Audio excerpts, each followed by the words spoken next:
What's up, everyone, and welcome to the weekly Q&A. For our first question, Ice Phoenix 2 and Harrison Edgar ask if the War of the Bounty Hunters comic will set up any story threads or rivalries to be further explored in Book of Boba Fett.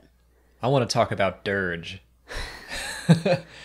Okay. So I was like, these are perfect because we're filming this on Wednesday, St. Paddy's Day, and we just found out that Durge is coming back into canon, which also like happens to come off the heels of the announcement that the Clone Wars, the original animated Clone Wars things are coming to Disney Plus, which Durge was in. So yeah, it's cool. People are excited that Durge is back, and there's specifically the question asked, could he be in like the Bad Batch or the Book of Boba Fett as well? Is this just the beginning of more for Durge? Every time you say the word Durge, it sounds weirder and weirder to me, but... It's losing all its meaning. Yeah, explain to me who this is and where they came from, and... He's like an unkillable bounty hunter. It's very, very difficult to kill him. It'll be interesting to see if they keep everything about him. Why is he unkillable? He's like made up of little sinewy... It's hard to explain. You can like shoot him and he just kind of regrows. It's like not quite like a Wolverine. He doesn't have a healing factor so much. Uh-huh. It's just kind of the way he is physiologically. Is that his species? Yeah. Okay.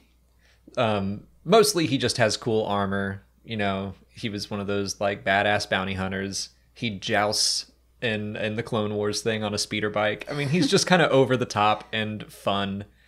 I think putting him in Afra, first of all, that's perfect because Afra deals with all this weird stuff. They have brought in a bunch of weird EU things back into Afra. Mm-hmm. It's an over-the-top story. Put that over-the-top character in it. But could he also pop up in the Bad Batch or Book of Boba Fett? I think that would be cool. From what I've heard so far, sounds like a pretty cool guy. And he's probably still around. Mm-hmm. Well, like, I like the idea that since his origin was in the Clone Wars, that obviously they weren't going to do that, or they didn't do that in the Clone Wars series, but to do it in the Bad Batch, where it's like Clone Wars adjacent, I think that would be pretty cool. And if the comic is just like this little bit of tease, like, Durge is back.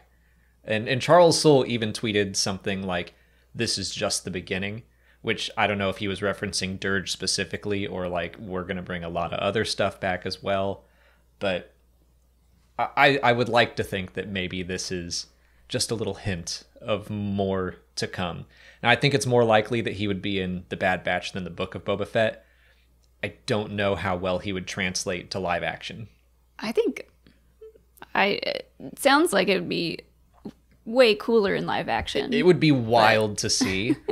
I guess he's not a character you see cosplayed a whole lot because it's just a complex suit of armor. But there is... I'll try to find an image of him. I know who you're talking about. Mm-hmm. At Dragon Con a couple years ago, I ran into a Durge cosplayer and I was like, this is awesome. He actually did a really great job. So I wouldn't say it's outside of the realm of possibility, but it just seems like something that would be easier to pull off in comic or animated form. Yeah, and I think there's a lot of potential for any other famous bounty hunters to show up. Yes. In live action for Book of Boba Fett. Yes. That's we've kind of touched on that before. It's like The Mandalorian is a lot of like almost Boba Fett, almost IG-88. You have Trandoshans, but they're not Bosk. Like if then we get the Book of Boba Fett and it's like, okay, now we're bringing in all the heavy hitters from Empire. I want Dengar. I want Bosk. I want Forlom and Zuckuss. Agreed. All of them. Dave Perang wants to know if there are any Jedi or Sith that we would want to see return as clones now that we know that that's possible. Yeah, no. That's never going to be something that I'm, like, excited to hear about. You don't want to see cloned Mace Windu? I don't. Someone found one of his hands. Nope. That's I'm gonna make a clone out of this. No. I don't like the story trope of returning to old characters. But I did want to say that for the Rise of Skywalker, something that I appreciated about Palpatine's clone and his whole like force energy passing into his clone, I thought that they handled that in a more interesting way. Like I remember seeing that, you know, it messed up. It didn't work. Like I liked that he was all even more disfigured and like my hands are crumbling and I'm blind, and it just didn't work the way he wanted it to. And I was like, okay, I appreciate that side of it. If it's just like, okay, we're gonna bring in clone Luke from the Thrawn trilogy, as much as I love those books, that part of it's silly, and I don't want that to be something that they do too much. Yeah, it can just get out of hand really quickly if you start bringing clones of other characters, especially if they're like evil versions of themselves. Yeah. I can't think of any off the top of my head that I would want to see come back. It's something that can work. Darth Maul, he wasn't a clone, but like bringing a character back to life when we all were like, he got cut in half, he's dead. Like, bringing a character back can work, but the more convoluted and weird you make it, it's like, this is a clone of so-and-so, and it's like, okay, it gets more and more like, everybody calm down. Yeah. Hank Minnick asks if the various prophecies of Star Wars are real in universe. I think we have to start with the Chosen One prophecy, and in that case, I would say yes. I think so. Elaborate. I think that the Chosen One prophecy that Anakin was meant to fulfill, I think he fulfilled it. I think the Mortis gods, they certainly thought it was real. Mm-hmm. They were like, oh, he's the Chosen One. And I think that they probably know more than the rest of the galaxy. So I read this wrong. I was like thinking that this was real life. Oh, real no, like real in universe. Yeah. No, Star Wars is all real, Molly. It is. Grogu's real. That's true. He's real in here. In that case, I think so. I don't know how many people knew about the prophecies. Right. I feel like people like Chirrut and Baze probably knew about stuff like that, and like the Guardians of the Whills, but I don't know how much like realistically they thought that they were real. Well, I don't think every Jedi believed that they were true. I mean, Master and Apprentice goes into this a little bit in the book, and there are more than just that one prophecy. There are lots of prophecies, and are they all real? Probably not. Yeah.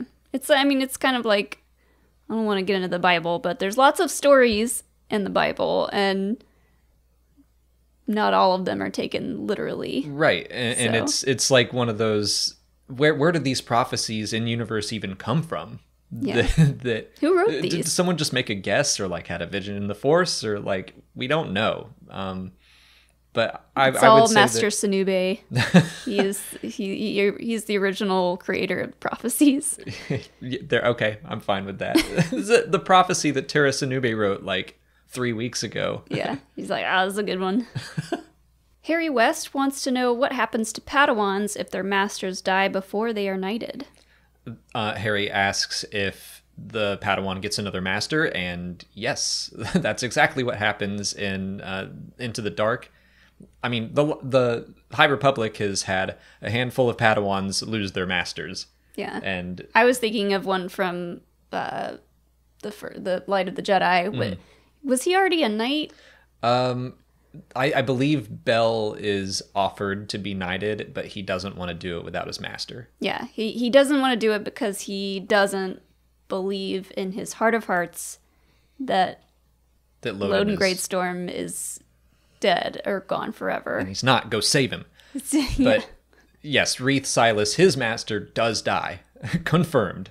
And so he is kind of given a couple options. The Jedi Council's like, we're going to leave this in your hands. What do you want to do? And he asks another master that he comes to know over the course of the book to be his master and continue his training. Mr. J.D. Rice asks if Rey could still use Force lightning after the Rise of Skywalker. Sure. Yeah, if you get mad enough. That's one of those, like, there's no block on Force lightning the second you decide to be a Jedi. It's like, a lot of these things are just, it's more about intent. Rey, when she's Force tug-of-warring with Kylo, isn't like, I'm going to shoot Force lightning at that thing. She just got mad. Yeah, she got mad and frustrated, and the Force that she had been using, the Force dial went from good to and then as soon as it got into the red, yeah, boom, Force lightning. So if that were to happen again, yeah, she could do it again. But I do kind of know where this question is coming from, because the Darth Bane trilogy, Legends books, as much as I love them, I do think that some of what it says about the Force just doesn't line up with what I think. And there is like a whole section where Darth Bane is learning how to use Force lightning.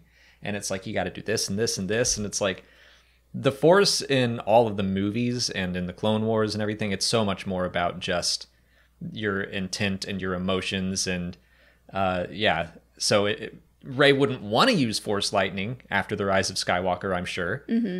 But that's the battle of, like, you're a Jedi, and that doesn't mean you're never going to be tempted by the dark side ever again. It's like more about, you know, staying focused, staying balanced. Yeah. So you don't dip into the red. Right. And it's so much easier in stories that are in books or in, like, video games to make the Force feel more like an equation or like a combo move that you have to do. Like in Mortal Kombat, you've got to press all these buttons in a row and then you get Force lightning. Right.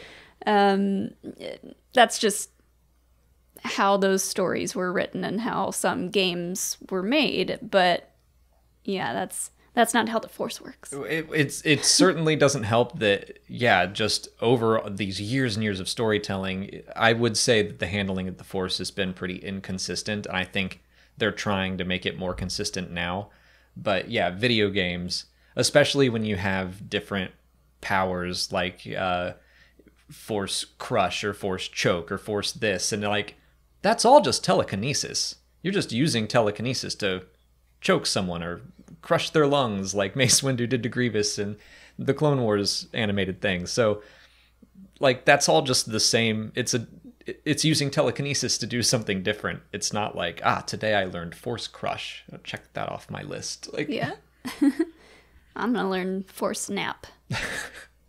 That's just meditating. That's it for patron questions. If you're a patron and you didn't see your question answered here, just head over to Patreon where we left you a written response. If you're not a patron, you can learn more by following the link in the description. Just $1 a month will get you access to extra Star Wars Explained content like audio commentaries for the films and for the Clone Wars. And this week's episode is A War on Two Fronts. I'm thinking we might have to hit pause on April 2nd and do commentaries for the old animated Clone Wars. I think that'd be fun. Ooh. So we'll probably do that at some point. But this week, it's A War on Two Fronts. And that's available right now if you're interested. On to YouTube questions. BlazeCap1213 asks what Boba Fett would think about the Bad Batch. They ask, like, would he see them as perversions of Jango Fett, or would he have any opinion on them? I kind of think he wouldn't have any major issue with them. I mean, what does he think about the clones in general? Is there any of that? So there's the episode where he infiltrates the Venator to get revenge on Mace Windu, and he definitely has like a moment of hesitation. He doesn't want to harm the clones. Mm-hmm. I think that's probably more because he's like, oh, that's the face of my father. Yeah, that gets tricky. Yeah. That's a lot of therapy for Boba Fett to have to go through. Well, yeah. Well, Jango Fett had this opinion of the clones where he's like, I don't care. Like, he wasn't really proud of them. He wanted Boba Fett. This is all from the Age of Republic comic about him. He wanted Boba Fett so that he could have someone to carry on his legacy and his reputation. So I think he probably instilled that into Boba Fett, where he's like, those clones are not us. Mm-hmm. It still messes with you to see your father's face, your dead father's face, when you've got a gun pointed at that person. But I just don't see Boba Fett really caring about the Bad Batch in any negative way. But I really hope Boba Fett is in the Bad Batch series, and then we'll know for sure. Yeah, I kind of think he still thinks he's better than them, even though maybe deep down inside somewhere he's a little jealous that they all have specialties. I like that. I like that take where, yeah, there's a little bit of competitive edge to him because they're supposed to be mercenaries in this. So if they team up with Boba Fett to do something and Boba Fett is constantly trying to one up like Wrecker, I can shoulder press a gonk droid while eating Nuna. Yeah, why not? I like that. Mac Welch wants to know if the Clone Rebellion could be in the Bad Batch series. Maybe. I'm gonna guess no. From the trailers, and then the Clone Rebellion was in Legends. I think the Kaminoans kind of made some clones to fight against the Empire. I don't really expect that to happen. Hi, Pippin. I think that instead we're going to see a smaller scale rebellion. It seems like most of the clones are going to just maybe still have their chips active or something, and they just move straight along into stormtroopers. Yeah, I think that there's probably too much other stuff that they want to tell in the Bad Batch series to tell a full like Clone Rebellion story. I mean, it could happen, but like you said, I don't know that it will. I guess it's something that I'm like, it feels like we would have heard about a major Clone Rebellion. Like, from everything we do know, it just sounds like the clones became stormtroopers and then were slowly phased out. Or not even that slowly. Mm-hmm. They became stormtroopers and they phased out of Imperial service. I do think we're going to see some clones rebel in some sense, in that, you know, we're going to see, hopefully, Wolf and Gregor take their chips out. I think we're going to see stuff like that. It's little small personal rebellions. Yeah, like a smaller scale of what this person's talking about. Mm-hmm. Hans Mork Tophole asks if we know what rebel cell Cassian was originally from. So I think he came from a separatist cell initially. We know he's from the planet Fest. I don't think we have like any... Planet Fest? Fest, that's right. It's from Dark Forces, the video game. It's just a weird name for a planet. So, I mean, maybe the Fest cell. We're number one. Fest is the best. Fest is the best. So, I don't think we have a name Better for than it the yet. rest. There you go. I don't think we have a name for it yet, but maybe we'll figure out in the Andor series again. Like, this is all things that we might find out. But I believe that he was coming from a group that was part of the Separatists, and that shifted into becoming part of the rebellion. I would believe that. I do think we'll probably find out a little bit more in Andor. But, I mean... I could see Andor kind of having a Rebels type structure where at the start, maybe he's not fully part of the rebellion. Although season 1 already has like Mon Mothma and Bail Organa in it, so he's at least in contact with them.